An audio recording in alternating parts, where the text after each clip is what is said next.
ആഗ്രഹമാണ് അല്ലേ? ഉംറക്ക് പോകാത്തത് കൈവച്ചിട്ടാണ് പറയുന്നില്ല. നമ്മൾ ഉംറക്ക് പോകാൻ പൂതിയുള്ളവരൊക്കെ കൈവച്ചിട്ടാണ്.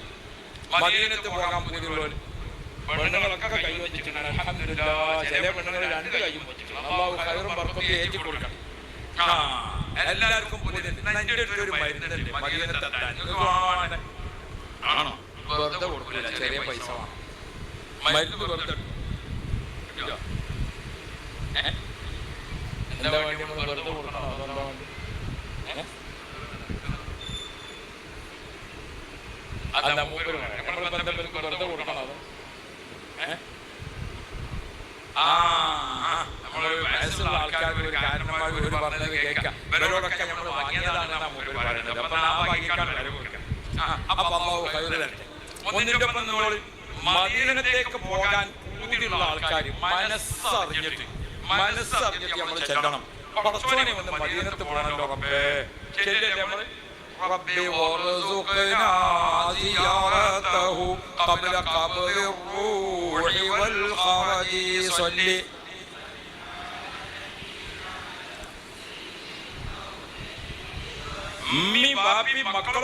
മക്കളൊക്കെ ഒരുമിച്ച് ഇരുന്നിട്ട് നമ്മള് പറയാ കുട്ടികളോട്, മക്കളെ നമുക്ക് ഒരുമിച്ചൊന്ന് മദീനത്ത് പോകണം.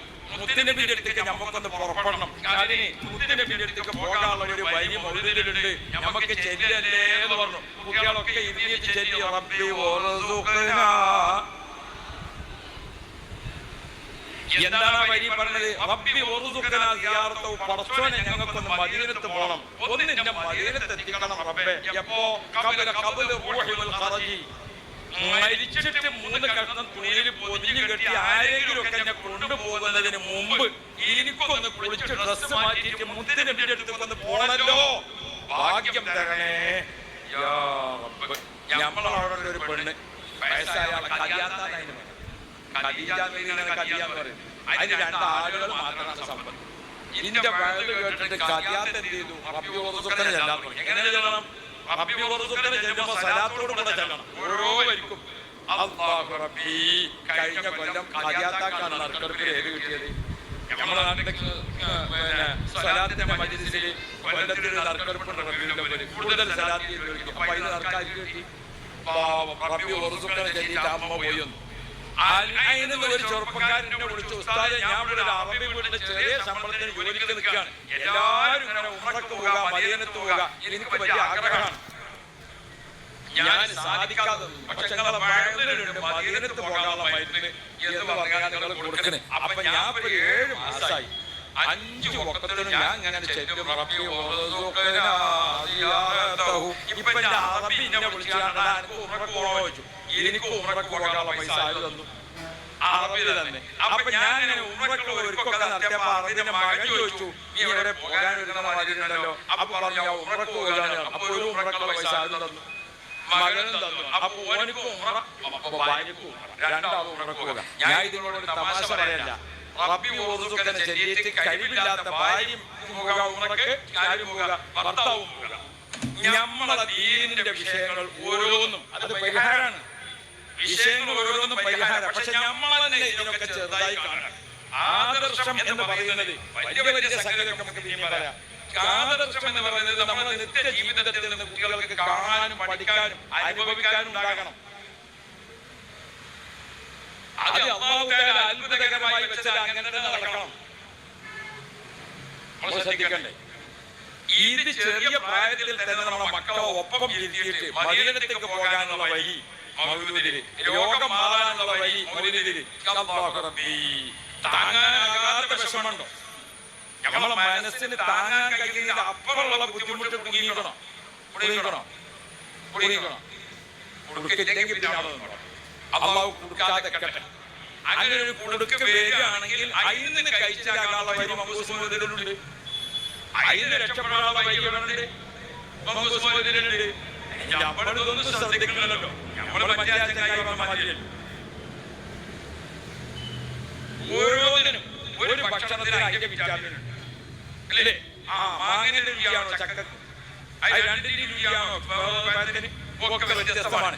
എന്ന പോലെ ഓരോ ആയത്തുകൾക്കും ഓരോ ദിക്റുകൾക്കും ഓരോന്നിനും അതിൻ്റെതായ പ്രത്യേകതകളൊക്കെ ഉണ്ട്. ഇത് നമ്മൾ ചെറുപ്പത്തിൽ പഠിപ്പിക്കണം കുട്ടികളെ ഒപ്പം എത്തിയിട്ട്. അപ്പൊ ചെറിയ പ്രായത്തിൽ തന്നെ ആ വിശ്വാസം, ആ ആദർശം, ആ ആശയം അല്ലാഹു മക്കളൊക്കെ നന്നാക്കി തരും. അല്ലാഹുവേ, മാതാപിതാക്കൾ, മക്കൾ ഞങ്ങളെല്ലാം കുടുംബസമേതം നീ ഏറ്റെടുക്കണേ അല്ലാഹ്. ബഹുമാനപ്പെട്ട നബി മുഹമ്മദ് മുസ്തഫ നബി സല്ലല്ലാഹു അലൈഹി വസല്ലം തങ്ങളെ അങ്ങനെ പഠിപ്പിച്ചത്. റസൂലുള്ള മക്കൾക്ക് ഭക്ഷണം കൊടുക്കുമ്പോൾ കുൽ അമാമക, മുൻഭാഗത്ത് നിന്ന് എടുത്ത് കഴിക്കുക, കുൽ ബിയമീനിക, വലത്തെ കൈകൊണ്ട് കഴിക്കുക, ഒക്കെ അപ്പപ്പ പറഞ്ഞ് പഠിപ്പിച്ചുകൊണ്ടാണ്. ഇന്ന് നമ്മൾ കുട്ടികളെ പറയണില്ല എന്നത് മാത്രമല്ല, പറഞ്ഞിട്ട് കാര്യമില്ല എന്നാണ് നമ്മൾ. ഇപ്പൊ നമ്മൾ കുട്ടികളെ പറ്റി എന്താ പറഞ്ഞത്? പറഞ്ഞിട്ട് കാര്യമില്ല. ഇങ്ങനെ മുതിർന്ന തലമുറ തീരുമാനിക്കല്ലേ. കുട്ടികളൊക്കെ വളരെ റെഡിയാവും, പക്ഷെ എന്ത് വേണം? പറയണ മാതിരി പറയണം. ഒരു വാപ്പ കുട്ടിനോട് ദേഷ്യം പിടിച്ചിട്ടുണ്ട്, പാഠം പഠിപ്പിക്കുന്നു. അപ്പൊ അഞ്ചനും കൂടി വാപ്പാനോട് വാപ്പാനെ ഞങ്ങള് ബുക്ക് മുഴുവൻ വായിപ്പിക്കുന്നു. അതുകൊണ്ട് പാഠം പഠിപ്പിച്ചതെന്ന് ഇപ്പൊ പറഞ്ഞ കാര്യമില്ല. നമ്മൾ എന്ത് വേണം? മോനെന്ന് വിളിക്കുക, ഒപ്പം കൂട്ടുക, മോളെന്ന് വിളിക്കുക, താഴ്വലിക്കുക.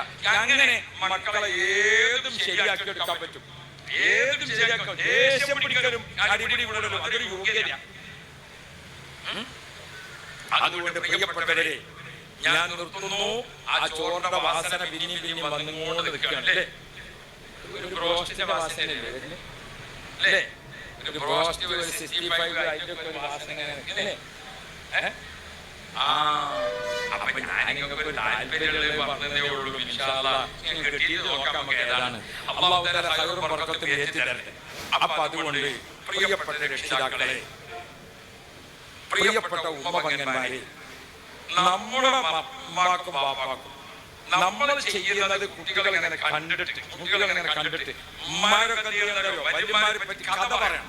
നല്ല കഥ പറയണം. നബി സല്ലല്ലാഹു അലൈഹി വസല്ലം തങ്ങളുടെ കഥ പറയാം, സ്വഹാബാക്കളുടെ കഥ പറയാം. കുട്ടികളെ നല്ലത് പറഞ്ഞുകൊണ്ട് നമ്മളെ കൂടെ നിർത്തുക. ആ ഒരു കൂടെ നിർത്തിയിട്ട് നമ്മൾ കൊണ്ടുപോകാണോ, നമ്മുടെ മക്കളൊക്കെ നല്ല ആദർശത്തിലേക്ക് വരും. യാതൊരു സംശയവുമില്ല. ഈ കോഴിക്കോട് പരിസരത്തുള്ള നമ്മുടെ കുട്ടികളൊക്കെ നിങ്ങളെ മടവൂർ ഷേഖന ഏറെ കാലം താമസിച്ച നാടാണ്. ജിബ്രീൽ തങ്ങന്മാര് ശ്രമിക്കുന്ന സ്ഥലമാണ്. ഷേഖ് മാമുക്കോയ തങ്ങള് അവിടെ അപ്പവാണികൾ നേർച്ചയാക്കല് അതിന്റെ സ്ഥലമാണ്. അല്ലാഹു റബ്ബി, എത്രയധികം മഹാന്മാര് വിശ്രമിക്കുന്ന ഏരിയയാണ് ഈ കോഴിക്കോട്. ഇവിടെ ജനിച്ചിരിക്കുന്ന നമ്മുടെ മക്കളുണ്ടല്ലോ, ഒക്കെ സുന്നി ആദർശത്തിൽ ഉറച്ചു വളരും. പക്ഷെ നമ്മളെ കുട്ടികൾക്ക് സുന്നി കാണിച്ചു കൊടുക്കുക, സുന്നി പഠിപ്പിച്ചു കൊടുക്കുക. സുന്നി ഇങ്ങനെ നമ്മൾ ആ സുന്നി ആദർശം നമ്മുടെ ജീവിതത്തിൽ ഇങ്ങനെ നിത്യം. അപ്പൊ നമ്മുടെ വീട്ടിൽ 5 മക്കൾ ഖുർആൻ ഓതാൻ പഠിച്ചതുണ്ട്. 5 മക്കൾ ഖുർആൻ ഓതാൻ പഠിച്ചതുണ്ട്. വല്ല താമസമുണ്ടോ മാസം ഖത്തം തീർക്കാൻ? 3 മക്കൾ ഖുർആൻ ഓതാനുണ്ടെങ്കിൽ 30 ജുസ് ഓതിച്ചു കൊടുത്തു. പോരെ? അല്ലാഹു റബ്ബി, മാസത്തിൽ നമ്മുടെ വീട്ടിൽ ഖത്തം ദുആ, മാസത്തിൽ ഖത്തം ദുആ. ഉസ്താദുമാരുടെ ഭക്ഷണം ഉണ്ടാവില്ലേ നമ്മുടെ വീട്ടിൽ? ഉണ്ടാവില്ലേ? ഖത്തം ദുആ എടുക്കണം. ഉസ്താദുമാരുടെ ഭക്ഷണം ഉണ്ടാക്കുക. അല്ലാഹു റബ്ബി, ആ ഉസ്താദിനോട് വരാനും പറയാം. എന്തായാലും സന്തോഷം. ഞാൻ ഓർമ്മപ്പെടുത്തുന്നത്, നമ്മൾ ചെയ്യുന്ന കാര്യം തന്നെ ഓർമ്മയാക്കിയാൽ മതി. നമ്മൾ ഓതുന്നത് എന്താക്കിയാൽ മതി? ഓർമ്മയാക്കിയാൽ മതി. എന്നാൽ അതൊക്കെ കുട്ടികൾക്ക് പരിശീലിക്കാനും പകരാനും പറ്റും. ഈ രൂപത്തിൽ പകർത്തിയെടുത്തുകൊണ്ട് പോയി ഒരു ദിവസം അധികം ജീവിച്ചാൽ നമ്മുടെ ജീവിതത്തിന്റെ കാര്യങ്ങൾ നോക്കുമ്പോൾ ഒരു ദിവസമെങ്കിലും അധികം ജീവിച്ചാൽ അത് നമുക്കൊരു സമ്പാദ്യമാണ്. അതാണ് മുഹമ്മദ് മുസ്തഫ നബി സല്ലല്ലാഹു അലൈഹി വസല്ലം പഠിപ്പിച്ച രീതിയാണ്. ആ ചൂടുവെള്ളക്കാരൻ ഒരു ഗ്ലാസ് കൊണ്ട് പോയാലും പിന്നെ കാണാൻ ഏതായാലും അപ്പോ ഇൻഷാ അല്ലാഹ് അല്ലാഹുവിനെ ഖൈർ നൽകണേ അല്ലാഹ്. ഹബീബായ മുഹമ്മദ് മുസ്തഫ നമ്മള് ഒരു ദിവസം നമ്മൾ ജീവിച്ചാൽ, ഞാൻ ചോദിക്കട്ടെ നമ്മളോട്, കച്ചവടക്കാരന് ഒരു കച്ചവടം മതിയാക്കിയിട്ട് ലാഭം മതിയാക്കി നേരത്തെ പൂട്ടി പോകുന്ന ചരിത്രമുണ്ടോ? ഉണ്ടാവോ? ഒരു ഉച്ചക്കനെ അടച്ചു പോയി ലാഭം ഒക്കെ കിട്ടി മതിയായി ഞാൻ നേരത്തെ അടച്ചു. അങ്ങനെ ഒരാളെ കണ്ടു ഇല്ല. അതേ സമയത്ത് ഇത് നമ്മുടെ ദുനിയാവിന്റെ ഒരു രീതിയാണ്. ഇതിന്റെ 10 ഇരട്ടിയാവട്ടെ ആഖിറത്തിലേക്ക്, അതുകൊണ്ട് നമുക്ക് ഒന്ന് നോക്കാം. നമ്മളെ ഉമ്മാര്, ഞാൻ സഹോദരിമാരോട് അല്പം കാര്യം പറയാം, ഒന്ന് നിങ്ങൾ ശ്രദ്ധിക്കണം. സഹോദരിമാരൊക്കെ നല്ല സഹോദരിമാരാണ്. അല്ലാഹു അവർക്കൊക്കെ റഹ്മത്ത് കൊടുക്കട്ടെ. നിങ്ങൾ ആമീനൊരു വയസ്സം നിങ്ങളെ പെങ്ങന്മാരും ഭാര്യമാരും അല്ലേ ഇവിടെ ഉള്ളത്? അല്ലാഹു നമ്മളെ സഹോദരിമാർക്കൊക്കെ റഹ്മത്ത് ചെയ്യണേ അല്ലാഹ്. ഞങ്ങൾക്ക് എല്ലാവർക്കും നീ ബർക്കത്ത് ചെയ്യണേ അല്ലാഹ്. ശരി, നിങ്ങളെ കൂട്ടായിട്ടാണ് നിങ്ങളെ ആമീനൊരു കുറവില്. അത് ഞാൻ അത്ര ആലോചിച്ചില്ല. കാരണം എന്താ അല്ലേ, നമ്മളെ ഭാര്യമാരും അമ്മമാരും നമ്മളെപ്പോഴും എന്താണ് പോലെ സന്തോഷിപ്പിച്ച് കൊണ്ടുവന്നതാണ്. പുരുഷന്മാർ ശ്രദ്ധിക്കേണ്ടത് അവരെ നമ്മൾ എന്താക്കണം, സന്തോഷിപ്പിച്ച് കൊണ്ടുവന്നതാണ്. അതാണ് വിഷയം. ഞാൻ ആക്ഷേപം പറഞ്ഞാൽ ആർക്കും പറ്റും, ഞമ്മക്ക് പറ്റും, ഇനിയിപ്പോ നിങ്ങൾക്ക് പറ്റും, ആർക്കും പറ്റില്ല. ആക്ഷേപം ഒരാളെ നന്നാക്കുന്നതല്ല, കുറ്റപ്പെടുത്തുന്ന ഒരാളെ നന്നാക്കുന്നതല്ല. ഇപ്പൊ എല്ലാത്തിനും ഏതാണ് പോസിറ്റീവിന്റെ കാലാണ്, ഏതില്ല നെഗറ്റീവില്ല. ഇപ്പൊ നമ്മള് മാത്രമല്ല നെഗറ്റീവ് പറഞ്ഞാൽ ഇപ്പൊ കേസും കൂടിയാണ്. വയസ്സന്മാര് എന്നിപ്പോ പറയാൻ പാടില്ല, വയസ്സന്മാര് നല്ല പറയാം, വൃദ്ധന്മാർ. ഇപ്പൊ നമ്മളെ കേരളത്തിൽ എത്ര വൃദ്ധസദനുണ്ട്, അതിനൊക്കെ പേര് മാറ്റി. നിങ്ങൾ അറിഞ്ഞില്ലല്ലോ, വൃദ്ധസദനത്തിനൊക്കെ പേര് മാറ്റി. വൃദ്ധൻ എന്ന് പറഞ്ഞാൽ അത് അയാളെ ആക്ഷേപിക്കലാണ്. വയസ്സൻ പറഞ്ഞാൽ അത് അയാൾക്ക് ഒരു കുറച്ചിലാണ്. വൃദ്ധനൊക്കെ മാറ്റി, വൃദ്ധസദനങ്ങളൊക്കെ സ്നേഹതീരമാക്കി മാറ്റി. വൃദ്ധസദനങ്ങളൊക്കെ എന്തായി, സ്നേഹതീരമാക്കി മാറ്റി. നല്ല കേൾക്കാൻ ചോദിക്കുന്നവരല്ലേ, അവിടെയാണ് യതീമക്കൾ എന്നിപ്പോൾ എന്താകില്ല പറയലില്ല. അതാ കുട്ടിക്കൊരു കുറച്ചിലാണ്, ആ കുട്ടിക്കൊരു കുറച്ചിലാണ്, മനസ്സിലായോ? പിന്നെന്താ, വൃദ്ധന്മാർക്കൊക്കെയുള്ള പേര് മാറി, സീനിയർ സിറ്റിസൺ. എന്താണ് സീനിയർ സിറ്റിസൺ? മുസ്ലിം ജമാഅത്തൊക്കെ വയസ്സന്മാരാണ് ആരോപണം. മുസ്ലിം ജമാഅത്തൊക്കെ ആരാണ്? അത് മുതിർന്ന തലമുറ. ആരാണ്? മുതിർന്ന തലമുറ. അതാണ് ഇപ്പോഴത്തെ പ്രയോഗം, മുതിർന്ന തലമുറ. മനസ്സിലായോ? ഇളം തലമുറയുണ്ടാകും, മുതിർന്ന തലമുറയുണ്ടാകും, യുവതലമുറയുണ്ടാകും. അപ്പൊ മുതിർന്നത് എന്ന് പറയുമ്പോ ഒരു ശാസ്ത്രജ്ഞനെ ഏതിനും ഇപ്പൊ അതാണ് കാലഘട്ടം. പേരൊക്കെ എല്ലാത്തിനും മാറിയിരിക്കണേ. നമ്മൾ ബാപ്പാരും അധ്യാപകരൊക്കെ മനസ്സിലാക്കണം. ഇപ്പൊ നമ്മള് ബാത്റൂം എന്നുള്ള പ്രയോഗം പോയാലോ, ഇപ്പൊ വലിയ വലിയ സ്ഥലത്തൊക്കെ റൂം, വാഷ്റൂമൊക്കെ മാറി, ടോയ്ലറ്റും ബാത്റൂമും ഒക്കെ മാറി. ഇപ്പൊ എവിടെ വാഷ്റൂമൊന്നും പോയിക്കൊണ്ടിരിക്കുകയാണ്. ഇപ്പൊ ഏത് പോയിക്കൊണ്ടിരിക്കുകയാണ്? വാഷ്റൂമൊന്നും മാറിയിട്ട് എവിടെ പോയി? ഗസ്റ്റ് റൂം എന്നാണ് പറയുന്നത്, റെസ്റ്റ് റൂം. ഏത് റൂം? Rest room. കാരണം ക്ലോസറ്റൊക്കെ ഏതായി മാറി, യൂറോപ്യനായി മാറി. അപ്പൊ അധികം ആളും രാവിലെ മനോരമ പേപ്പറുമായിട്ടാണ് പോകാണ് എവിടേക്ക്, റെസ്റ്റ് റൂം. കാക്കത്തിൽ വായിച്ചിട്ടൊക്കെ അങ്ങനെ പോകാൻ മതി. ആ ടോയ്ലറ്റ് പോയി, ബാത്റൂം പോയി, വാഷ്റൂമായി. വാഷ്റൂം ഇപ്പൊ എവിടേക്ക് പോയി? റെസ്റ്റ് റൂം പോയി. അതാണ് കാലം, അതാണ് കാലം. ഇപ്പൊ ഒരു തോന്നിയാസം ചെയ്ത ഒരു പെണ്ണിനെ വ്യഭിചാരം ചെയ്തിരിക്കുന്ന ഒരാൾ ഏത് പറയാൻ പറ്റില്ല, വേശ്യ എന്ന് പറയാൻ പറ്റില്ല, വ്യഭിചാരം എന്ന് പറയാൻ പാടില്ല. അതൊക്കെ പേര് മാറി നല്ല പേരാക്കിയവരൊക്കെ ലൈംഗിക തൊഴിലാളി എന്നതാണ് എന്റെ പറഞ്ഞത്. ഈ പേര് മാറ്റത്തിന് എന്തും കൂടി ഉണ്ട്, ദുശ്ചൈതികളെ നന്നാക്കാൻ കൂടി വരുന്നുണ്ട്. അല്ലാഹു കാക്കട്ടെ. ഞാൻ ഓർമ്മപ്പെടുന്നത്, നമ്മളെ മക്കൾ ഇപ്പൊ പഠിച്ചുകൊണ്ടിരിക്കുന്ന പഠനത്തിന്റെ രീതി നമ്മൾ പഴയത് തന്നെ പറയാൻ നിന്നിട്ട് കാര്യമില്ല. എന്റെ ഒക്കെ കുട്ടിക്കാലത്ത് വീട്ടിലൊരു വിരുന്നാരം വന്നാൽ നമ്മൾ പറയും, പിന്നെ കഞ്ഞി കുടിച്ചിട്ട് പോകാൻ, പിന്നെ കുറച്ച് കഴിഞ്ഞപ്പോ ചോറ് വെച്ചിട്ട് പോകാൻ. നമ്മളെന്ത് പറയും? ചോറ് വെച്ചിട്ട് പോകാൻ അല്ലേ? ഇപ്പൊ നമ്മൾ ഇതിനെ കുറച്ചും കൂടി കഴിഞ്ഞപ്പോ എന്തായി? ഭക്ഷണം കഴിച്ചിട്ട് പോകാൻ അല്ലേ? ഇപ്പൊ ആരെങ്കിലും ചോറ് പറയാനുണ്ടോ? പുതിയ തലമുറയിലെ കുട്ടികൾ ചോറ് പറയോ?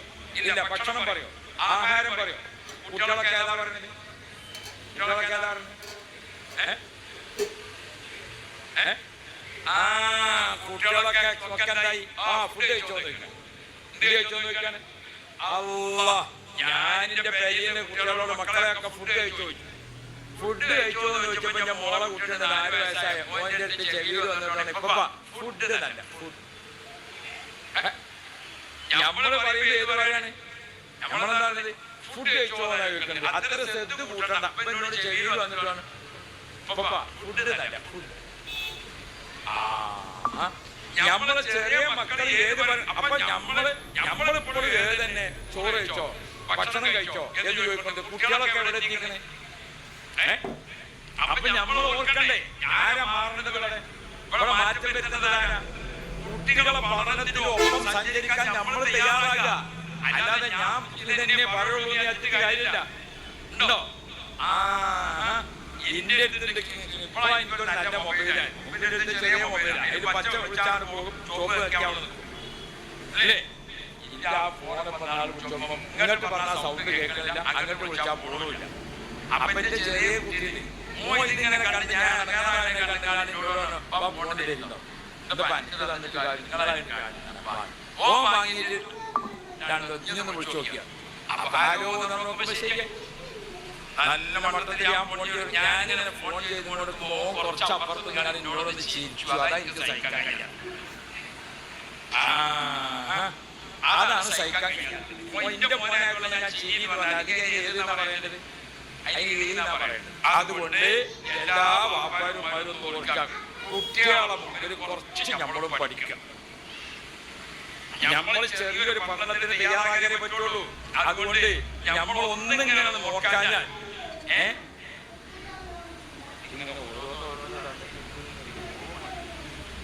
അപ്പോ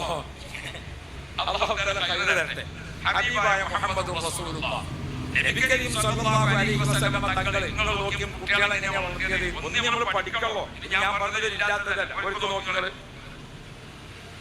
നബി തങ്ങൾ ഒരു യാത്ര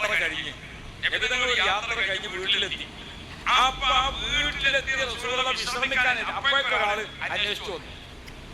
ഞമ്മക്ക് അങ്ങനെ ഇപ്പൊ മൂപ്പർ അവിടെ വേഗം പോയി ഉസ്താദ് ബാംഗ്ലൂരിൽ നിന്ന് വന്നിട്ട് ഇപ്പൊ പോയിക്കോ, ഞാൻ കാണാം. ഉസ്താദിന് ബാത്റൂമിൽ പോകാണ്ട്, ഒന്ന് വിശ്രമിക്കാണ്ട്, ഒന്ന് ക്ഷീണം മാറ്റാണ്ട്, ഉസ്താദിനെ കാത്തുള്ള ഉദ്യോഗസ്ഥന്മാർ ഇതൊന്നും നമ്മളാണ്.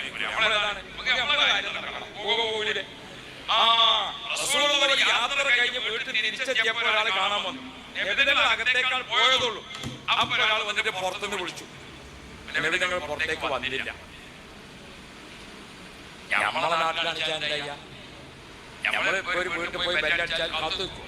ഒരു ബെല്ലടിച്ചു, അപ്പൊ തന്നെ രണ്ടാമത് ഒന്നടിച്ചു, അപ്പൊ തന്നെ രണ്ടാമത്, അപ്പൊ തന്നെ മൂന്നാമത്, അപ്പൊ തന്നെ നാലാമത്. നമ്മൾ നിർത്തൂല. നമ്മളൊരു പരിയിൽ ഒരു കാറിൽ ആൾക്കാർ മുറ്റത്ത് പോയി ഇറങ്ങി ബെല്ലടിച്ചു, ആരും വരുന്നില്ല. രണ്ടാമത് അടിച്ചു, മൂന്നാമത് അടിച്ചു, നാലാമത് അടിച്ചു. ഞാനിങ്ങനെ ആ സ്വിച്ച് ഇങ്ങനെ നെക്കിക്കാൻ പിടിച്ചു കൂതാണ്. അപ്പം അകത്ത് നിന്ന് ചെറിയൊരു കുട്ടി, ഒരു ചെറിയ കുട്ടി വന്ന് വാതിലിങ്ങനെ തുറന്നു. അപ്പൊ ഈ വന്ന ആൾക്കാർക്ക് ദേഷ്യം പിടിച്ചു, ഏറൊക്കെ എറിഞ്ഞിട്ട് കണിയാ വീണെന്ന് ചോദിച്ചു. ബഹുമാനപ്പെട്ട നബി മുഹമ്മദ് മുസ്തഫ മുത്തുനബി ഒരാളെ വീട്ടിലേക്ക് റസൂലുള്ളാഹി വിളിച്ചാൽ 4 റക്അത്ത് നിസ്കരിക്കുന്ന സമയം കഴിഞ്ഞ് രണ്ടാമത് വിളിക്കണം. ഒരു വീട്ടിന്റെ അകത്ത് നിസ്കരിക്കുന്നുണ്ടാവും, ഒരു വീട്ടിനകത്ത് ബാത്റൂമിൽ പോയിട്ടുണ്ടാവും, ഒരു വീട്ടിലെന്തുണ്ടാകും, ഒരു വീട്ടിലെ കുട്ടികളെ കുളിപ്പിക്കുന്നുണ്ടാവും, ഒരു വീട്ടിൽ ഇന്റെ വീട്ടിലേക്ക് ഞാൻ പോവുകയാണ്, എന്നാൽ തന്നെ വേഗം കയറി ചെല്ലാൻ പാടുണ്ടോ? നമ്മളെ വീടിന്റെ പുറത്തൊരു കുറച്ച് സ്ഥലം ഉണ്ടല്ലോ, എന്താ പറയാ, സിറ്റ് ഔട്ട്. സിറ്റ് ഔട്ടിന്റെ അർത്ഥം എന്താണ്? സിറ്റ് ഔട്ട്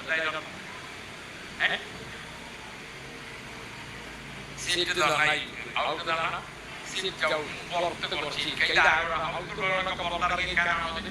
പിന്നെന്താ, പുറത്തുനിന്ന് വരുന്നവരോട് ഓടി കയറേണ്ട, സിറ്റ് ഔട്ട് കുറച്ച് അവിടേക്ക് വാതിൽ തുറക്കേണ്ട സമയത്ത് തുറക്കും, എന്നിട്ട് കയറിയാൽ മതി.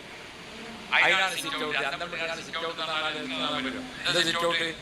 എഞ്ചിനീയർ സിറ്റ് ഔട്ട് ആണെങ്കിൽ നമ്മളാണ് സിറ്റ് ഔട്ട് എന്നാണ് പറ്റും. അത് വരുന്നവരോട് ഞാൻ എന്റെ വീട്ടിലേക്ക് പോവുകയാണ്, ഒന്ന് ബെല്ലടിച്ചു, കുറച്ച് നേരം അവിടെ ഇരിക്കാം. സിറ്റ് ഔട്ടിൽ 2 കസേരയും അല്ലെങ്കിൽ ഒരു ചെയറും ഒരു ഫാനും ഒക്കെ ഉണ്ട്. അവിടെ ഇരിക്കാൻ ആരും സമ്മതമാണ്, അത് ഇരിക്കാനായിട്ട് വെച്ചതാണ്. അവിടെ ഇരിക്കാം, തുറക്കുമ്പോ കയറിയാൽ മതി. എന്റെ വീട്ടിലേക്ക് ഞാൻ പോവുകയാണെങ്കിൽ പോലും ശ്രദ്ധിക്കണം. എന്തുകൊണ്ട്? എന്റെ വീട്ടിൽ എന്റെ ഭാര്യയുണ്ട്, എന്റെ മകന്റെ ഭാര്യയുണ്ട്. ഞാൻ അവിടെ ഇല്ലാത്തപ്പോ മോനും അവിടെ ഞാനും അവിടെ. സ്വാഭാവികമായിട്ടും 2 പെണ്ണുങ്ങളാണ് അല്ലേ? ഓള് ചെറിയ കുഞ്ഞിന് എന്തുണ്ടാകും? കാര്യം